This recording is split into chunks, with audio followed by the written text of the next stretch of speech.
offer my pranams at the feet of Shri Ramakrishna Dev, Ma Sharada Devi and Swamiji. My pranams to Swami Bodhmayananji Maharaj, Shri Anshul Chaturvedi ji who's on stage, our monks and brahmachari Maharajas in the auditorium, and my namaskars to all our young friends today on National Youth Day 2026. I saw that there are a lot of young school kids in the auditorium today.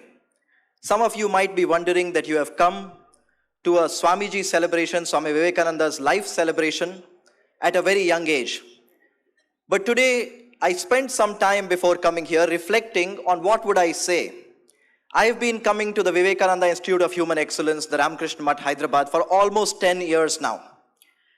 And it is a tough task when you have to stand on both September 11 and January 12 year after year and say something.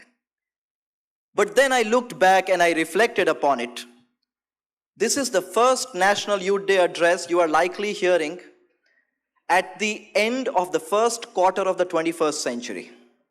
Now, as young people born in the 21st century, many of you might not truly realize what it means to enter 21st century. That is what people born around my age got to hear.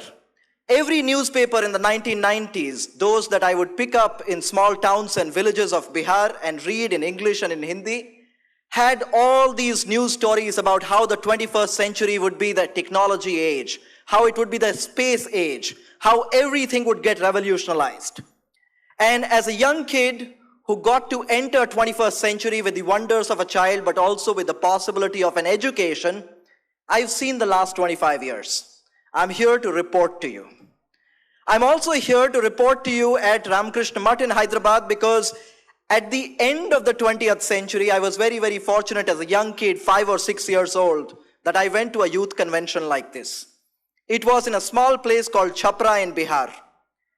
And I was probably 5 or 6 years old. Everybody else was a college student or a high school student. They had all received books. And I was a young kid who did not get any book for coming to the event because kids were not being given these books. So I went into the office of the ashram and I took a paper out of it because I saw the books that the senior people had gotten, high school students. They seem very senior to 5-year-old, 6-year-old, 7-year-old kids. And the books that the college students had gotten, they were taking that to Swamiji's. One Swamiji who had come there, Swami Nikleshwarananji Maharaj, who's currently the Adhyaksha of Ramakrishna Ashram Rajkot, and they were taking his autograph. So I took a piece of paper and I went to Swamiji and I said, Swamiji, give me your autograph and give me your Ashirvad. If I ever get certificates or anything, I will keep them with this autograph. And I went home, I gave that autograph to my parents, said, you please keep it. My brother and sister, when they get certificates, you keep it in a file. I don't have any certificates, you keep this autograph in that file.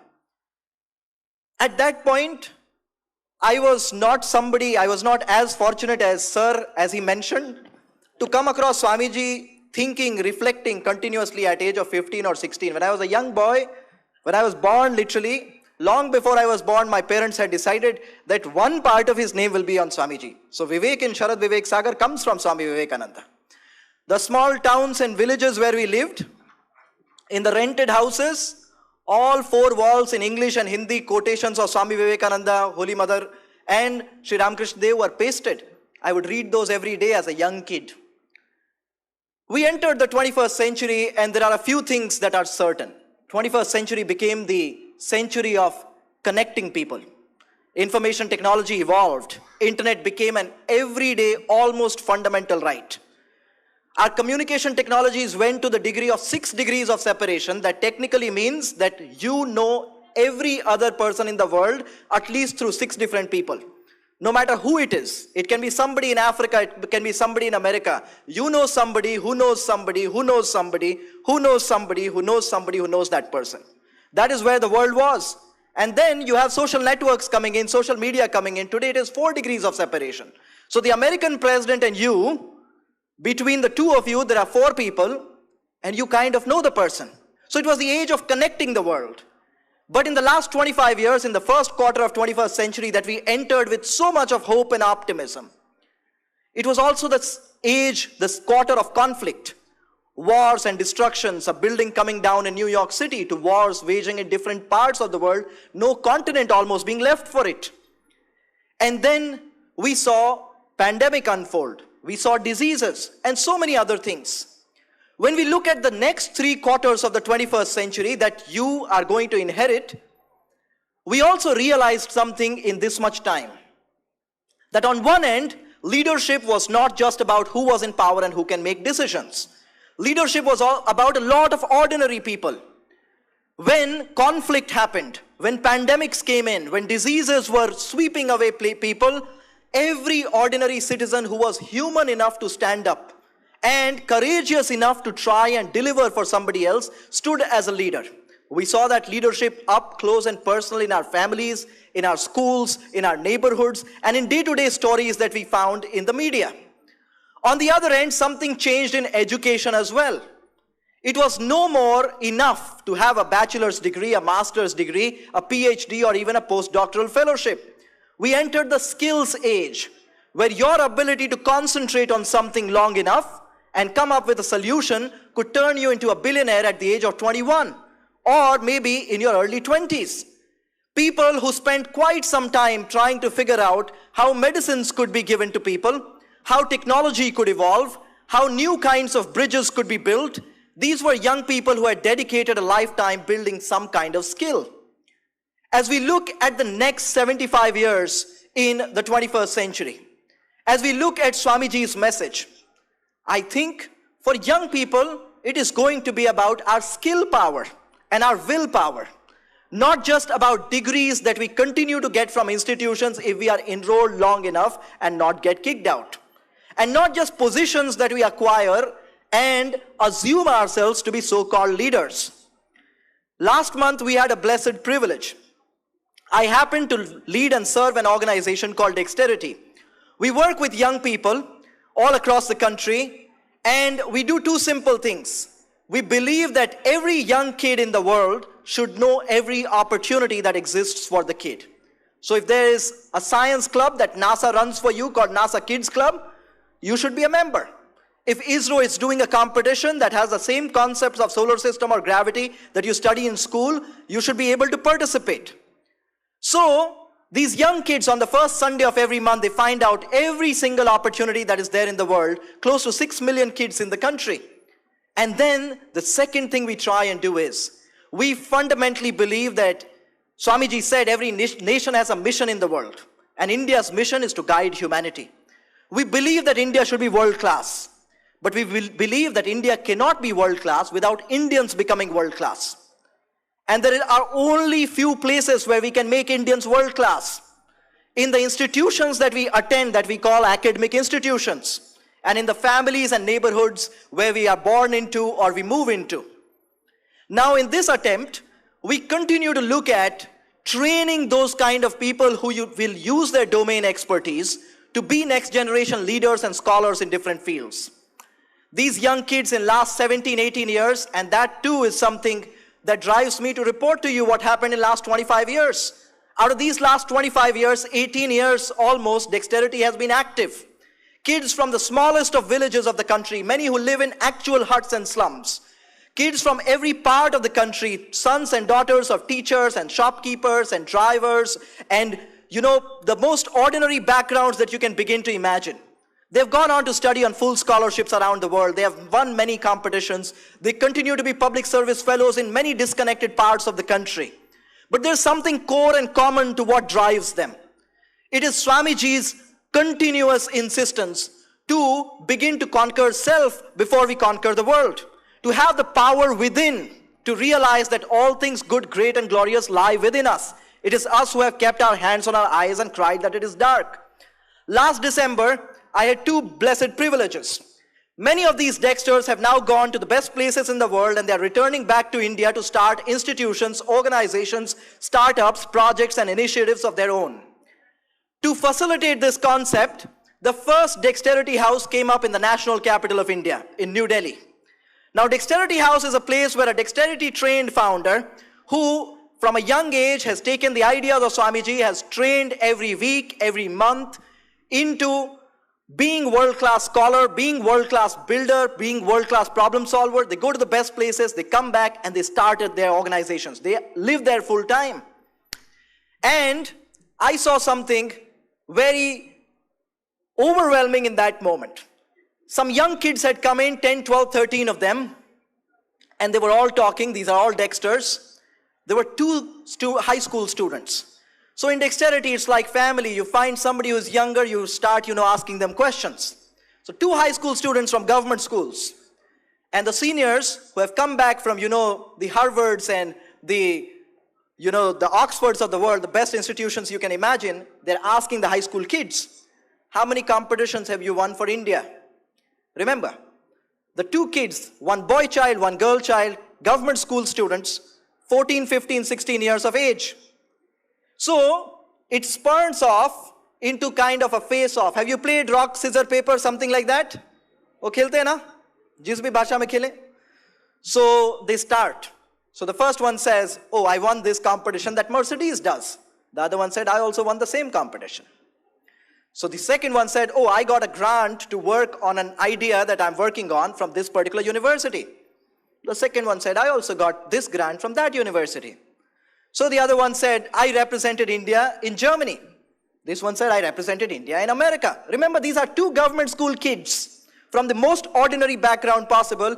And the goal was who stops when. They went up to 16 to 17 international competitions. So between them, they have won 33 international competitions. Their age is not even 33 put together.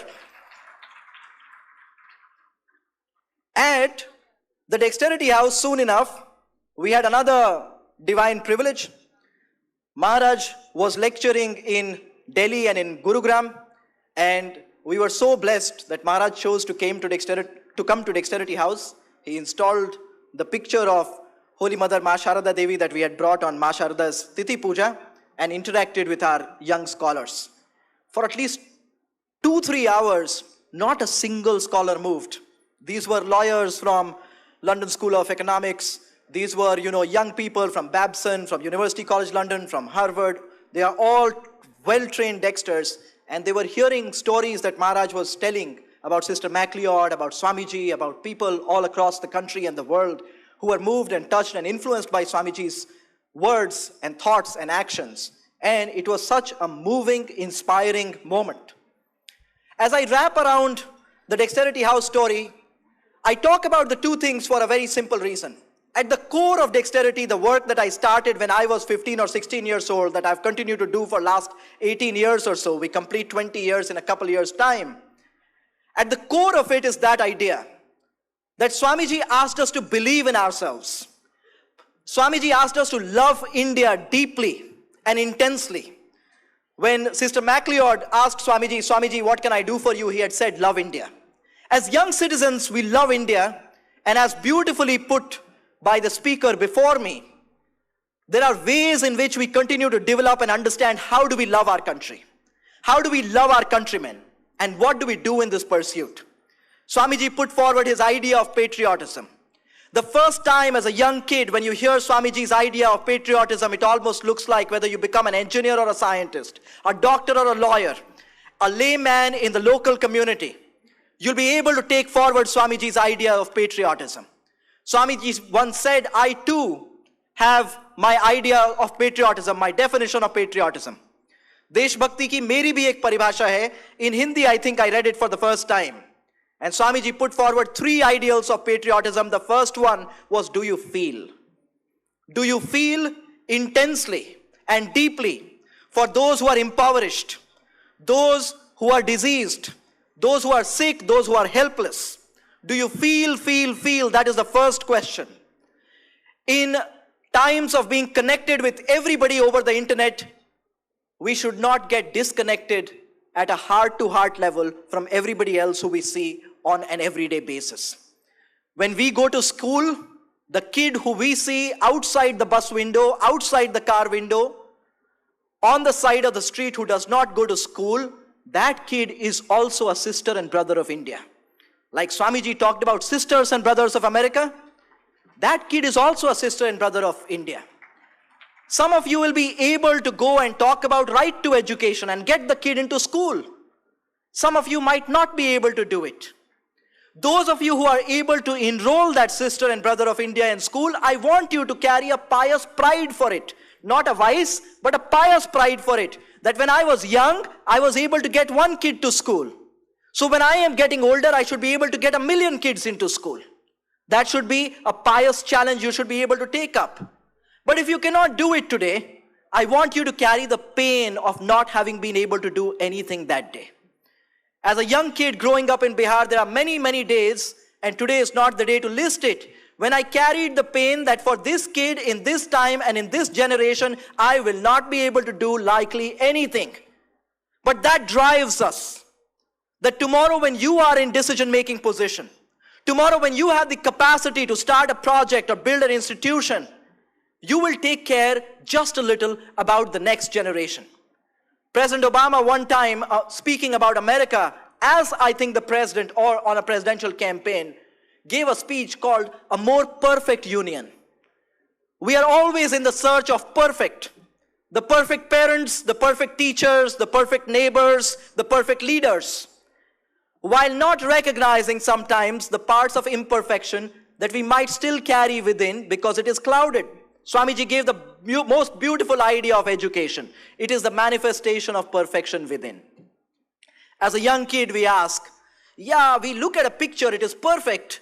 But why did Swamiji say perfection within it? The picture is perfect. Long before Picasso begins to paint, the perfect picture comes in the mind. Then hand with its own dexterity does the job. The perfection is within. But more and more separated we get from ourselves, the more and more separated we get from others, we go away from that perfection a little bit. But on one end, the pious pride of having been able to take up one action. On the other end, the pain of not having been able to do something at that moment. Because we go to a more perfect society. We go to a more perfect self. We go to a more perfect country. Because many a times it is as imperfect students we look for the perfect teacher. As imperfect children we look for the perfect parents. As imperfect neighbors we look for the perfect neighbor. In these moments, our ability to be a little more perfect, appreciate being able to come in for those who we can help, support and guide as we help ourselves in the process. That is of value.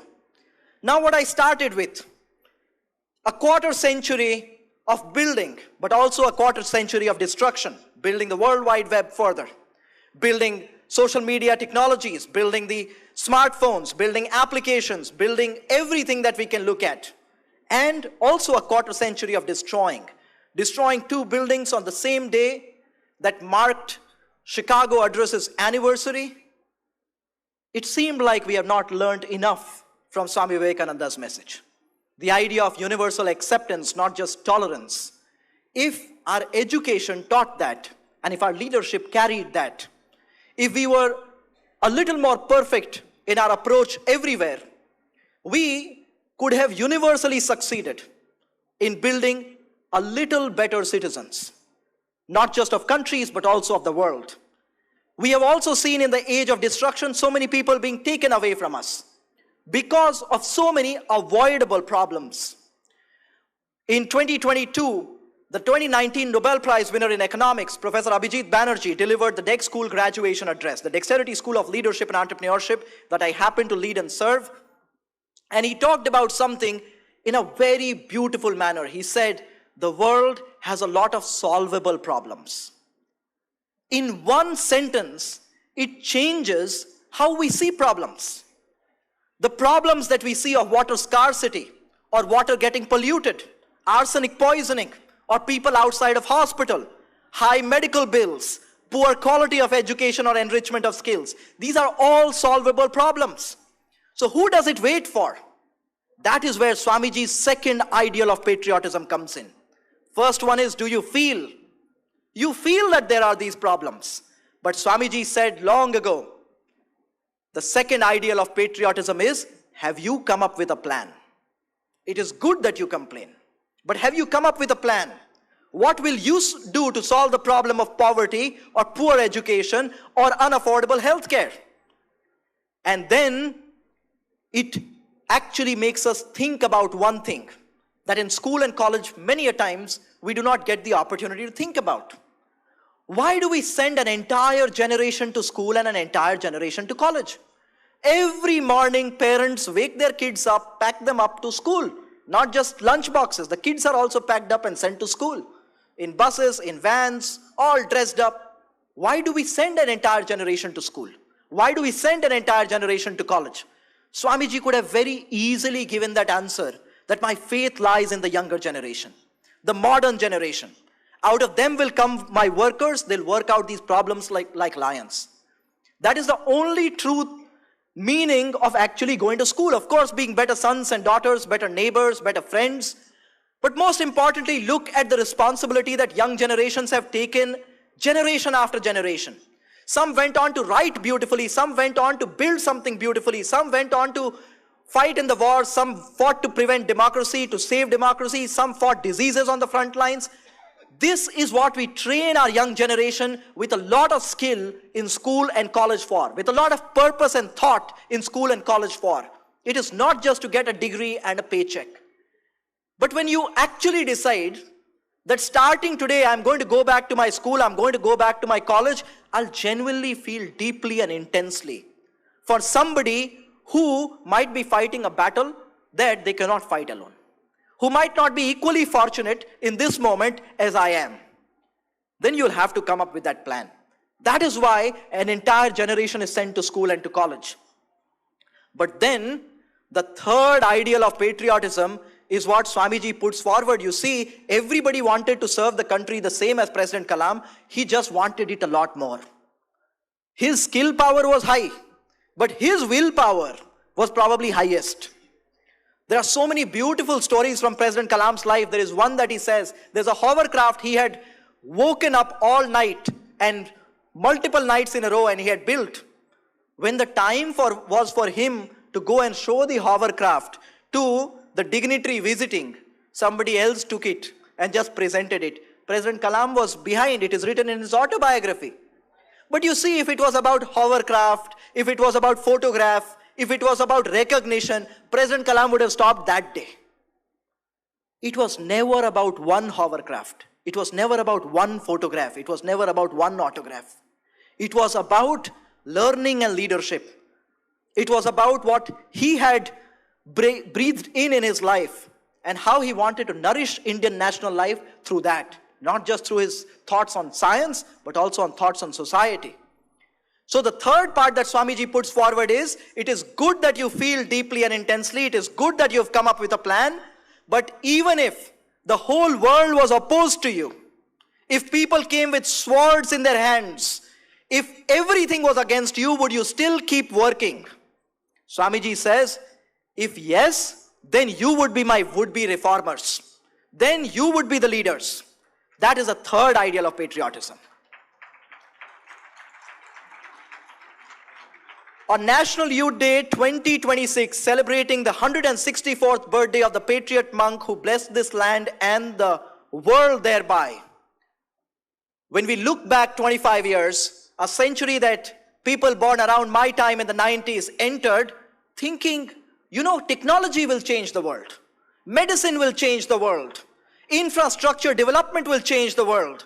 We have realized one more time, it is only humans who will change the world. It will be human excellence. It will be human capacity. At the wake of the 21st century, here at Ramakrishna Math, Vivekananda Institute of Human Excellence was founded. It is human excellence and human capacity. The capacity to learn more science, the capacity to breathe in more history, the capacity to churn out more ideas, the capacity to build more institutions, the capacity to train thought and people. That we need to take into the next 75 years. Because we built some great buildings and we saw some great buildings fall. We built some great medicines and we had to urgently reach way too many medicines overnight than we should as a human society, than we should have to. We've built and we've seen things get destroyed. The only thing indestructible that remains, that is something within. Swamiji, in a letter to Sister Nivedita, I think, says, my mission can indeed be put into a few words. It is to preach unto mankind the divinity within and enable them to manifest it in every moment. So as young citizens of the country, we carry that divinity within. That divinity allows us to win those medals in Olympics. That divinity allows us, as Vivekananda Institute of Human Excellence award was given out to go and become world champions in sports. That divinity allows us to sit for 24 hours in labs and build. It is that divinity that gives us the ability to achieve human excellence, to expand human capacity. There's one simple example, and I'll close with that because I have neared the minute of the close of my time. Our seniors who did not have phones almost had memorized everybody's postal address. This street, this house number, this city, this pin code. Then we got mobile phones, like landline phones. You found our seniors in the family, they had memorized so many people's telephone numbers. Then came smartphones.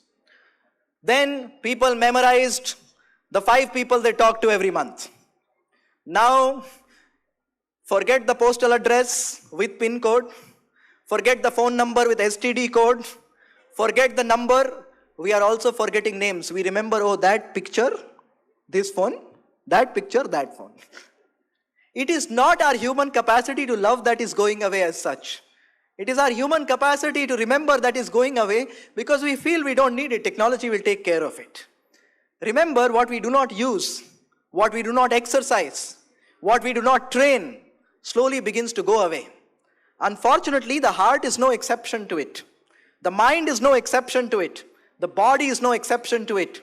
Post-COVID, I have seen way too many gymnasiums open up everywhere in the country. Swamiji talked of gymnasium in his utterances in those days. We need to keep exercising in the modern gymnasium of the 21st century that kids like me were walked into with the promise of technology changing the world. We need to walk into the next 75 years of the 21st century training our heart to feel more deeply.